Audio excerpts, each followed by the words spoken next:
Welcome. Today we explain for loop logic with Hyderabad Paradise Biryani. Picture the legendary Paradise Biryani kitchen in Hyderabad. A cook who never ever skips a plate. He starts at plate 1, layers rice, then meat, then saffron, and moves to the next. Every single plate gets the exact same steps rice, meat, saffron, repeated in perfect order. That repetition with discipline is the soul of a for loop. The loop variable is like the counter above each plate. I am on plate 3 right now. It updates automatically with every plate, and when the last plate is served, the cook stops. No extra work, no skipping.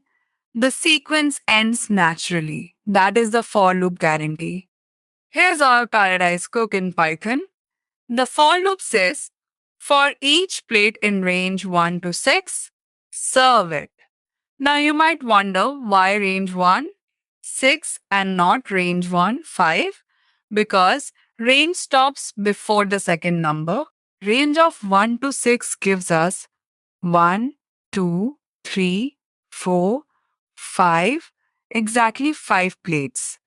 Let us run and watch the cook move. 5 plates served in order, no skipping. If you come from Java or C, this feels familiar. For loops there also use zero-based indexing. Python's range works the same way. Range 5 is short for range 0.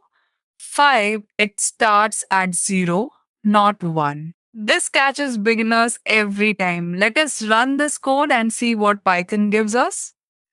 0 through 4, 5 values, starting at 0. Before showing the right way, let us see what happens if the cook removes a plate from the tray while still serving from it. We loop over orders and remove each item inside the loop. This looks reasonable, but watch the output. Python skips items because the list shrinks under the loop's feet. Run it and see the chaos. Only 2 items should remain, but we still see shorba and papad. Python skipped them because the list shrank mid-loop. Never modify a list while iterating over it directly.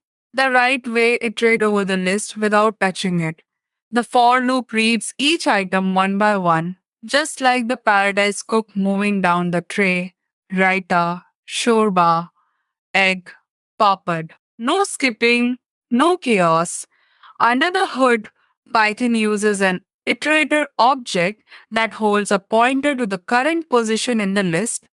Let us serve every order correctly. All 4 items served in order. Notice how now our paradise cook has a special instruction serve only the vegetarian items. The for loop still visits every dish in the menu, but the if condition acts as a gatekeeper. If the dish is veg, serve it. Otherwise, move on silently. Let us run the vegetarian filter. Only raita and shorba pass through. Egg and chicken are skipped. One more thing, when you need both the plate number and the item name, use enumerate. It gives you the index and the value together in one clean loop. No manual counter variable, no tracking I separately. Remember a paradise cook who always knew which plate he was on? Enumerate gives Python that same awareness automatically. Let us see enumerate in action. Plate 1 raita, plate 2 shorba, plate 3 papad, both the number and the item together with zero extra code. That is the beauty of Pythonic thinking. Expressive, clean, and elegant.